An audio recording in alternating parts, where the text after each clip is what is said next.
last year, before I joined the coalition, and when the coalition was beginning to unpack what it was it needed to be and how it was going to define itself and show what it was doing, there were lots of conversations about how do we actually begin to evaluate and give each other feedback and improve on what we're doing with schools so we continue to achieve what we're achieving at the moment.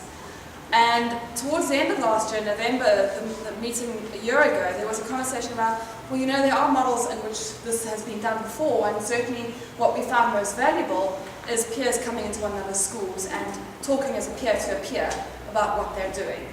And there was, at that point already, a big discussion about, well, who could we partner with very effectively to do that? And Ed Village was introduced into that circle towards the end of last year as a partner of the coalition as a way of doing peer review successfully in South Africa. Very importantly, to contextualize it within the South African context. So it was very much going to be a coalition-owned process, a local process with lots of content support and model support from those who've done peer reviews for many, many years.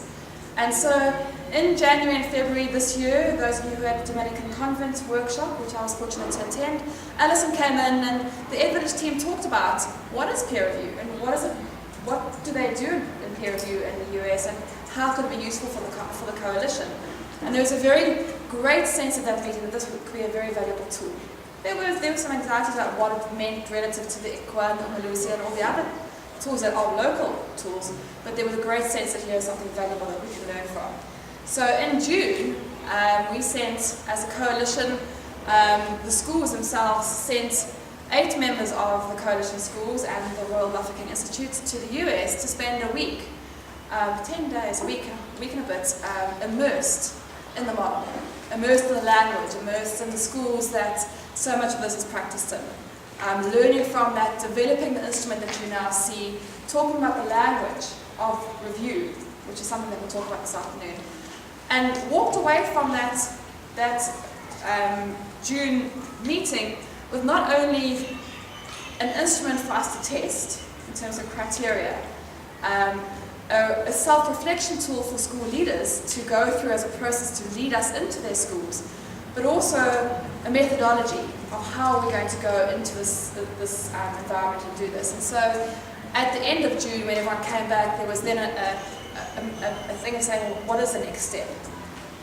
The next step was then decided in August 2012 when we had the meeting in Cape Town.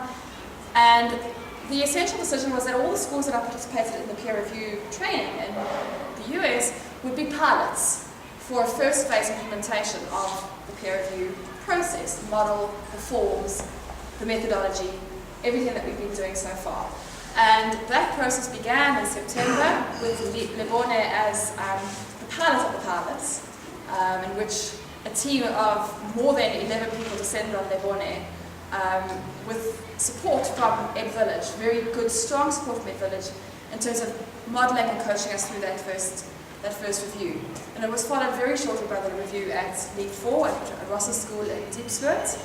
And then in October, COSAT in Valleca, and in November, League 1. The only school which was fallen off the list was Oprah Winfrey, because they had been through a process a year previously. They're in a process of doing an IB accreditation at the moment, and so there was a sense of this is too much right now for them to go through, so that would be on the cards for next year. But of the 7 schools that were participating, 6 schools were reviewed in this year, and the teams that made up those schools were made up of everybody who went to the US. So let's just have a look at that very quickly in terms of snapshots. So there's our vital stats. We had 8 people trained in New York City in June. We used 6 of the schools that were participating in that process as pilot testing for both the instrument and the model.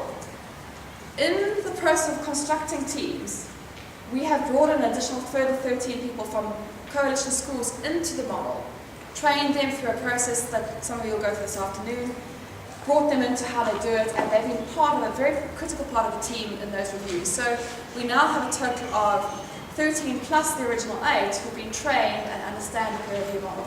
So we have 21 peer review colleagues in the coalition at the moment. We have 11 schools over and above, well, within the 6, including who have participated. So we had 6 schools hosting, 6 schools went to the US, another 7 centre members. So we've really begun the process now of rolling out and sharing the practice of peer review, and not just amongst those who went to the US. Very significantly, if we look at the process, now it's a 2.5-day review, and in that 2.5 days, or 1.5 days are actually spent physically in the school. It's a very intense process. Anybody who speaks to you about it will say, don't come into this process if you're not scared of working hard, because you're in the room from 3 o'clock on the day one till very late the first day. You're in the room from 7 o'clock the next morning till very late the next day, and you're in the room from 7 o'clock the next morning till very late the next day. So it's 2.5 days of intense work for those people who participate. But I think anybody that you speak to will say, wow, it was intense, but we came out just knowing so much more. And so in that time, those 6 reviews, we've had over 200 formal classroom observations in those 6 schools. 92 meeting blocks that took place, where there were meetings with parents, there were meetings with students, there were meetings with teachers, there were informal conversations that also happened all over the schools, and those all informed what we were doing as part of the peer review. So in this process of 6 times 2.5 days, we have achieved a significant amount in terms of testing what the model is and how it works.